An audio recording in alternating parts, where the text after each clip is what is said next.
àfáà tí wọ́n ń pè ní Imam Mukanda yìí ẹ bá mi wo fídíò rẹ̀. Ó fẹ́ bú àbá prof, ó fẹ́ ṣe correction.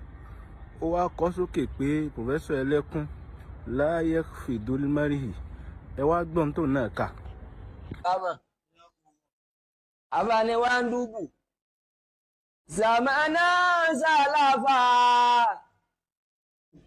sawadita fi sufa wala mutasalimu taqiba ala liqabi shanai wandubu. Mo kí ó bọ́ láti wo fídíò yẹn bí táfà yẹn ti ń kàkàùkà.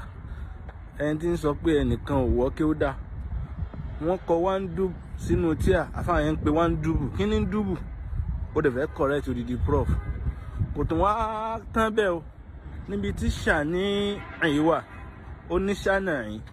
Àfáà ní àlẹ́lùkọ̀ bí ṣàní ẹ̀yìn. Ó ní ṣànà ẹ̀yìn. Kí ni ṣànà yìí?